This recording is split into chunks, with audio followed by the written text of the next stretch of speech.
Okay, so there are few additional topics in mean that we need to cover up: weighted mean, combined mean, corrected mean, missing item, and frequency based questions. So let's start with weighted mean, then we will proceed with another types. Weighted mean में basically क्या होता है ना, हम कुछ elements को थोड़ी ज़्यादा इंपॉर्टेंस देते हैं। जैसे कि अगर आपको एक नया स्मार्टफोन ख़रीदना है तो आप किसी के लिए कैमरा इंपॉर्टेंट होता है, किसी के लिए स्पेसिफिकेशंस ज़्यादा इंपॉर्टेंट होती हैं, किसी के लिए स्क्रीन साइज़, किसी के लिए बैटरी। तो उसके हिसाब से वो लोग वेटेज दे देते हैं कि मेरे लिए कैमरा ज़्यादा इंपॉर्टेंट है। तो अगर आपको अलग अलग स्मार्टफोन्स को कंपेयर करना है before buying them, you won't only look for price, you will look for that thing which matters for you the most, but other things also matter. It's not like ki if you are putting more emphasis on battery backup, then screen size and other features doesn't matter at all. So I hope you are getting what I'm trying to say. So it's just that for some research, few elements matter more than other elements. So for example, let's suppose you want to get admission into a commerce college, and the main subjects which are necessary for a particular course are accounts, maths, and business studies. Other subjects are not that important. For your percentage will be taken for these three subjects. So let's suppose that you want to take out the percentage overall, then you might give weightage more to the subjects which are to be included in your overall percentage, and you might give less importance to those subjects which are not to be calculated in your overall percentage. So what I'm trying to say over here is that some items may be given more importance, and if not, then you can use simple mean that we already know. Simple mean में क्या होता है? You add up all the items, you divide with number of items, and you get the average. Simple mean ऐसे निकाला जाता है, सब items को add करा जाता है, टोटल नंबर ऑफ आइटम से डिवाइड करा जाता है और सिंपल मीन निकल के आ जाता है। बट अगर मैं ऐसा बोलता हूँ कि एक पर्टिकुलर आइटम को मैं डबल या ट्रिपल वेट दे रहा हूँ, तो वो आइटम उतने टाइम्स मल्टीप्लाई हो जाएगा। और डिवीजन में वेट आ जाते हैं फिर, नॉट नंबर ऑफ आइटम, कितने weight. Now let me give you this with an example. The name of the topic is weighted mean. This is more advance than simple mean. Let's take an example where you would like to buy a smartphone. Now आजकल Google पे, YouTube पे बहुत reviewers हैं जो लोग review करते हैं different phones को।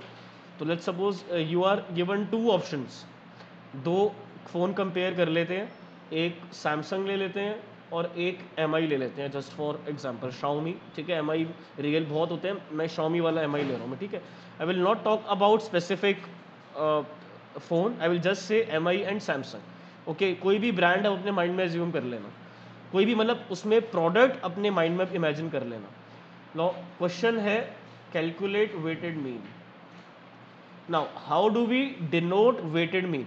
नाउ मीन हम सबको लिखना आता है, मीन हम लिखते हैं ऐसे, मीन हम ऐसे लिखते हैं, राइट। बट क्योंकि हम उसको वेटेड निकाल रहे हैं तो उसके नीचे हम एक W लगा देते हैं। So it is denoted like this, mean, but not a simple mean, weighted mean.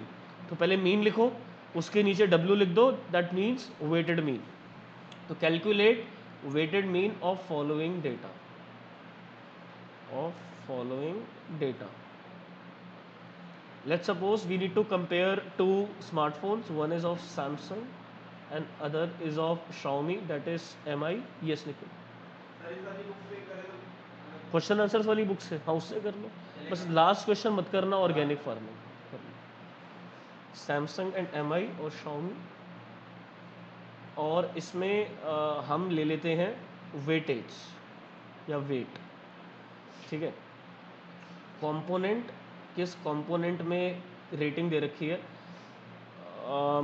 किसी के लिए स्क्रीन साइज मैटर करती है, you want to compare them on the basis of their screen size, battery backup,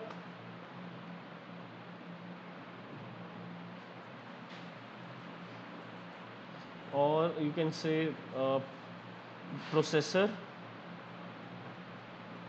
processor के। इतनी तीन चीज़ें sufficient है for explaining you the main concept. Let's suppose किसी पर्सन ने रेटिंग दी है, कितनी रेटिंग दी है सैमसंग वाले डिवाइस को और कितनी रेटिंग दी है MI को। उसने स्कोर दिया है on the scale of 1 to 10। उन्होंने स्क्रीन साइज के बेसिस पे सैमसंग को स्कोर दिया है 10 में से 9, और MI को उन्होंने स्कोर दिया है सेम 9। बैटरी बैकअप की टर्म्स में उन्होंने सैमसंग को स्कोर दिया है 8 और MI को उन्होंने स्कोर दिया है 9।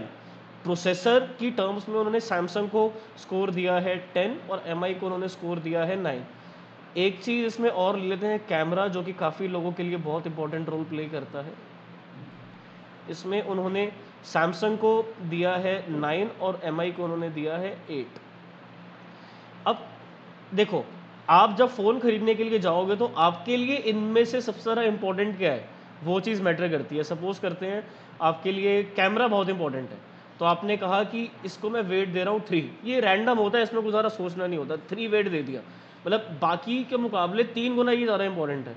और आपके लिए प्रोसेसर भी बहुत इंपॉर्टेंट है। If you are aware of devices तो आप प्रोसेसर ज़रूर देखोगे, ठीक है। क्वाड कोर है, ऑक्टा कोर है, और मीडिया टेक का है, स्नैपड्रैगन का है। अब सैमसंग का तो एक्जोनोस वाले बनाते हैं, उनका अपना सिस्टम है, बट अगेन प्रोसेसर वेट आपने इसको 2 दे दिया।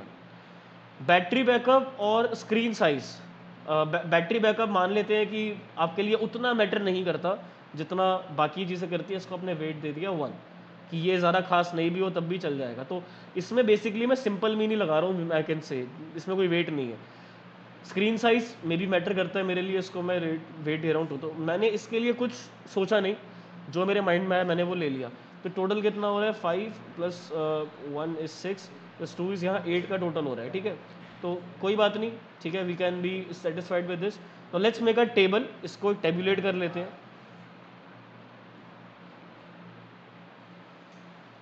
इसका एक टेबल बना लेते हैं।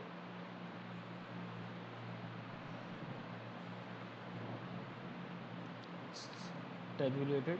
तो क्वेश्चन आप सबको समझ में आ ही गया है, that now I will be comparing both the devices. Now I want to purchase them, but before purchasing I need to compare them from weighted mean. तो ये आगे चल के आपको भी काफ़ी हेल्प करेगा when you have to make choice in 2 products, or whenever you need to consider something more than the other things. Weighted mean is the perfect solution to that. So now let's solve this. Solution निकालते हैं।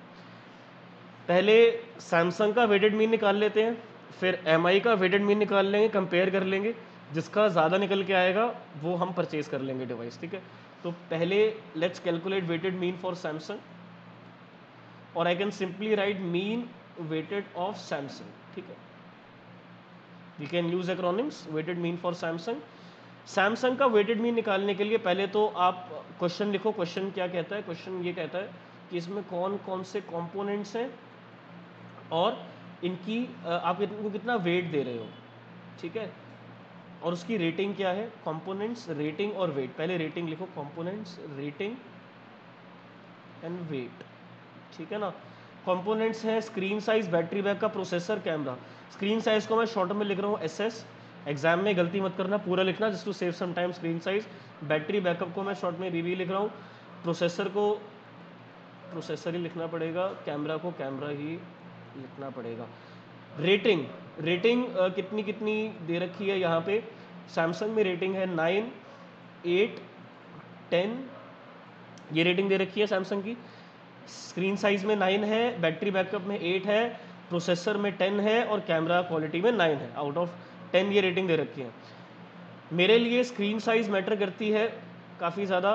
Battery backup के बिना मैं काम चला लूँगा, चलो power bank use कर लूँगा, बट मेरे लिए प्रोसेसर इम्पॉर्टेंट है और मेरे लिए कैमरा बहुत इंपॉर्टेंट है। मैं अपना पर्सनल ओपिनियन नहीं दे रहा हूँ, मैंने क्वेश्चन लिया उसके बेसिस पे मैं बात कर रहा हूँ। तो जो रेटिंग है वो मेरे लिए मेन चीज़ है कि रेटिंग कितनी मिले। तो can I call this as my variable X, मुझे इसी का एवरेज निकालना है, but I can't just add them and divide with 4। वो तो सिंपल मीन हो गया कि मैंने इनको प्लस करा और मैंने इसको 4 से डिवाइड कर दिया और मेरा सिंपल मीनिंग, बट या वेट भी तो दे रखे हैं, तो I need to multiply these weights with the rating, तो उसके हिसाब से इंपॉर्टेंस पता लगेगी।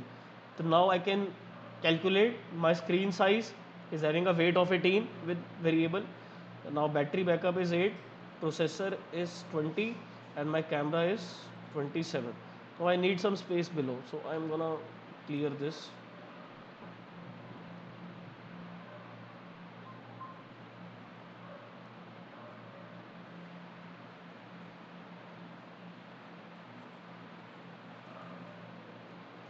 ठीक है। नाउ वेट वाइज मुझे यहाँ पर टोटल मिल गया है, तो आई विल जस्ट कैलकुलेट कि मेरा सैमसंग का कितना टोटल आ रहा है। So 18 add 18 to 8, 20 and 27, total is coming out to be 73। Now weight का टोटल कितना आ रहा था 8, ये हमने शायद पहले ही कर लिया था, ठीक है। तो अब अगर मुझे सैमसंग का वेटेड मीन निकालना है, लिया ब्रैकेट में लिख देता हूँ मैं for Samsung 73 upon 8, that's how I can calculate my weighted mean. Formula क्या लगाया मैंने, फार्मूला मैंने लगाया है कितना मेरा सिग्मा है वेटेड वैल्यूज़ का और मीन का, इसका सिग्मा अपॉन वेट का कितना सिग्मा है, तो 73 अपॉन 8, तो 9.125 सैमसंग की ओवरऑल रेटिंग है। Okay, so overall rating 9 point, अब इसकी कोई यूनिट्स तो हो नहीं सकती, इसकी कोई यूनिट, तो आउट ऑफ 10 सैमसंग का ये एवरेज स्कोर मेरा है 9.125। ऐसे ही मुझे एमआई के लिए भी करना है, फिर मैं दोनों को कंपेयर कर रहा हूँ। अगर मैं सिंपल मीन निकालता तो मैं इनके यही वाले स्कोर को प्लस करके 4 से डिवाइड कर देता, और ये भी तो फिर उसके आसपास ही आता, 10 के आसपास ही एवरेज निकल के आती। बट मैंने वेटेड मीन निकाला है, अपनी इंपॉर्टेंस को ध्यान में रखते हुए मैंने इस मीन को एस्टिमेट करा है। So this is 9.125। Now please right it down, Samsung यहाँ लिखो, सैमसंग इज 9.125। गाइस ऐसे ही हमें एमआई के लिए भी करना है, तो पहले सैमसंग का हो गया, let's do it for MI. इसको मैं इरेज कर दूं, किसी को अगर इसका स्क्रीनशॉट लेना, नोट डाउन करना है तो कर लो। I am giving you about 10-20 seconds for understanding Samsung.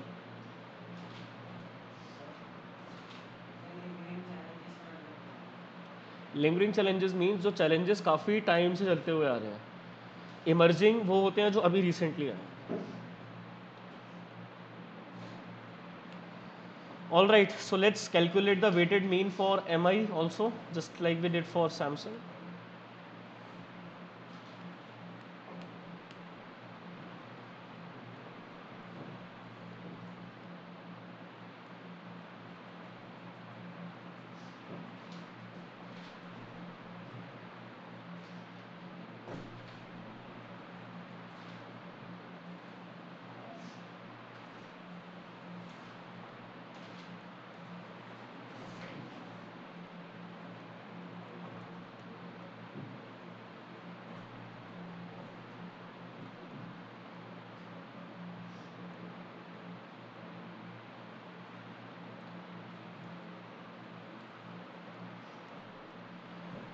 All right, so weighted mean for MI device, तो MI के जो स्कोर्स हैं वो कुछ ऐसे हैं। स्क्रीन साइज़ में ये 9 है, और बैटरी बैकअप में भी ये 9 है। Processor wise it is also 9, okay, so it is 9 in 3 of them, and then camera wise it is 8. And for our importance we are giving screen size weight of 2, we are giving battery backup as a weight of 1, we are giving processor 2, and we are giving camera as 3. Let's multiply them, इसका 18 है, इसका 9 है, इसका 18 है, इसका 24 है। Just add these weights already, 18 and 9, 18 and 24, 69, and the weights के total हमारे निकल के आ रहे हैं यहाँ पर, जो अभी आपका पीछे आया था, it's again 8। Now for MI weighted mean it is 69 upon weights का टोटल इज 8, 69 डिवाइडेड विद 8, 8.625।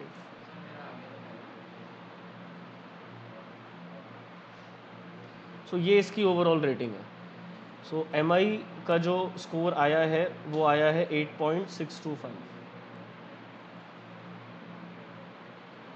अब इन दोनों को हम कंपेयर करके बता सकते हैं that we need to buy Samsung. Decimal के बाद मिनिमम 2 डिजिट्स तक आपको जाना है।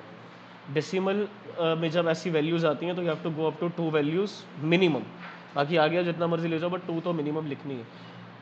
नाउ यहाँ तक आई बिलीव सबको क्लियर है वेटेड मीन का बेसिक, दैट ये सिंपल मीन से डिफरेंट होता है।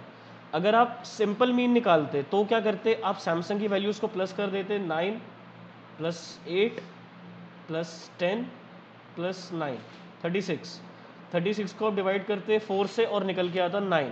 Simple mean for Samsung. MI का करते तो 9 प्लस 9 प्लस 9 प्लस 8, ये आता आपका 35 को डिवाइड करते 4 से, ये आता आपका 8.75। तो ये जो सिंपल मीन से वैल्यूज आई हैं ये वेटेड मीन से डिफरेंट है, क्योंकि इसमें आपने अपनी इंपॉर्टेंस कंसीडर करी है वेटेड मीन में। तो इसके ये वाला ज़्यादा एक्यूरेट होता है जब आपके लिए कोई एलिमेंट एक स्टडी में ज़्यादा इंपॉर्टेंस रखता है rather than other elements. So now जिसका भी वेटेड मीन ज़्यादा आएगा हम वो डिसीजन लेंगे। तो I believe the concept is clear. तो सिंपल मीन इसीलिए यहाँ पर रेलिवेंट नहीं होता है। I will clear it already. Those who would like to take screenshot or those who would like to understand it for a while, you may.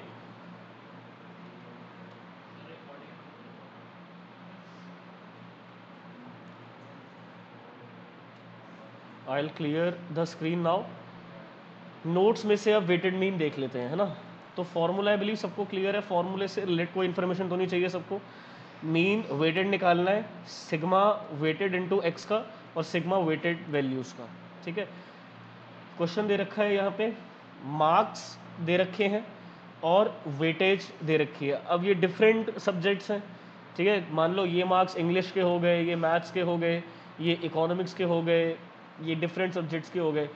तो ये subject इस बच्चे के लिए सबसे ज़्यादा इंपॉर्टेंट है, इसलिए इस बच्चे ने इसको वेट कितना दिया है 4। ये सब्जेक्ट बच्चे के लिए इतना इंपॉर्टेंट नहीं है तो इसने वेट दिया है 1। तो वेटेड मीन आप निकाल सकते हो। आप इन वेरिएबल्स को वेट से मल्टीप्लाई कर सकते हो और वेटेड मीन 745 12 से डिवाइड करके निकाल सकते हो आसानी से। तो this is how we calculate weighted mean. अब यहाँ पर हमें दे रखा है quantity consume and price in rupees. तो एप्पल हमने कंज्यूम करा है 12 kg, mango 10 kg and different. हमें यहाँ पर प्राइस दे रखे हैं डिफरेंटली, ओके। तो जो क्वांटिटी हमने यहाँ पर कंज्यूम करी है वो यहाँ पर वेट का रोल, क्योंकि कौन सा हमारे लिए फ्रूट कितना ज़्यादा इंपॉर्टेंट है वो हमने उसकी कितनी क्वांटिटी कंज्यूम करी है उसके अकॉर्डिंगली जज करा, और कितना प्राइस है वो उस चीज़ का वेरिएबल है। And weighted mean is coming out to be 39.40। तो हमें एवरेज वेटेड प्राइस निकालना था यहाँ पे। अगर हमें सिंपल एवरेज निकालना होता प्राइस का तो हम ये सारे प्राइजेस को प्लस कर देते और डिवाइड कर देते 1 2 3 4 5 से, और हमारा एक, बिकॉज हम ये जानना चाहते हैं। अब देखो मैं एक जनरल बात बताता हूँ, हर एक फ्रूट का प्राइस अलग होता है, हर एक फ्रूट का प्राइस अलग होता है। एप्पल का प्राइस है 30 रुपये, मैंगो का प्राइस है 50 रुपये, टमेटो का प्राइस है 40 रुपये, ऑरेंज का प्राइस है 35 रुपये, ग्रेप्स का प्राइस है 45 रुपीज़। तो अगर कोई ये जानना चाहता है कि ऑन एन एवरेज फ्रूट्स कितने के मिलते हैं तो सारे फ्रूट्स का प्राइस ले ले। सारे फ्रूट दे रखे हैं 30 + 50 + 40 + 35 + 45, तो वो डिवाइड कर दे इनको ऐड करके 5 से और निकल के आ जाएगा एवरेज प्राइस। बट वो प्राइस इतना अच्छा नहीं रहेगा, क्योंकि जिस कस्टमर की बात हो रही है वो एप्पल लेता है 12 kg, मैंगो लेता है 10 kg, टोमेटो लेता है 10 kg, ऑरेंज लेता है 15 kg और ग्रेप्स लेता है 12 kg। तो उसके लिए फ्रूट की जो इंपॉर्टेंस है वो पता लगती है कि वो कितना फ्रूट कंज्यूम कर रहा है अगेंस्ट जो उसका प्राइस है। तो अगर आप ये जानना चाहते हो कि आपको एवरेज प्राइस एक फ्रूट पे कितना देना पड़ रहा है तो वो आप देखोगे कितनी क्वांटिटी आप कंज्यूम कर रहे हो उसके अकॉर्डिंगली, ना कि जनरली क्या एवरेज चल रहा है, राइट। तो जो आप क्वांटिटी कंज्यूम कर रहे हो उससे पता लग रहा है कि आप एक पर्टिकुलर फ्रूट को कितनी इंपॉर्टेंस दे रहे हो। तो अगर आप एप्पल ले रहे हो 12 kg तो उसका वेट उतना हो गया, अगर आप मैंगो ले रहे हो 10 kg तो उसका इतना हो गया, राइट। ये वेट इतना हो गया और प्राइस उनके दे रखे हैं क्वेश्चन में ऑलरेडी। तो प्राइजेस को आपने वेट से मल्टीप्लाई करा तो टोटल निकल के आया 2325, और टोटल कितनी क्वांटिटी आप ले रहे हो फ्रूट्स की 59 kg। तो इतना वेट है फ्रूट्स का प्राइस के साथ और इतना टोटल फ्रूट्स आप ले रहे हो, तो एवरेज आप फ्रूट्स के लिए पे कर रहे हो 39.40 रुपीज़। अब आप देखो प्राइजेस के आसपास ही निकल के आया 39.4, इस इन वैल्यूज़ के आसपास ही निकल के आया है। तो ये जो निकल के आया है ये आपके पर्टिकुलर कस्टमाइज्ड प्रेफरेंसेस के हिसाब से निकल के आया एवरेज प्राइस, कि आपको एक फ्रूट पे ऑन एन एवरेज 39.40 पे करना पड़ रहा है। बट अगर आप जनरल एवरेज प्राइस जानना चाहते हो तो जस्ट इन प्राइस को प्लस करके 5 से डिवाइड कर दो तो वो सिंपल मीन हो जाएगा। तो उससे ये पता लगेगा कि ऑन एन एवरेज फल कितने के बिक रहे हैं मार्केट में, बट आप जितने ले रहे हो उसके हिसाब से आप बताओगे कि आपको एक फल कितने का पड़ रहा है ऑन एन एवरेज। तो ये वेटेड मीन का कॉन्सेप्ट, ठीक है सर। तो I believe that weighted mean is clear to all of you. I will stop the recording for weighted mean now.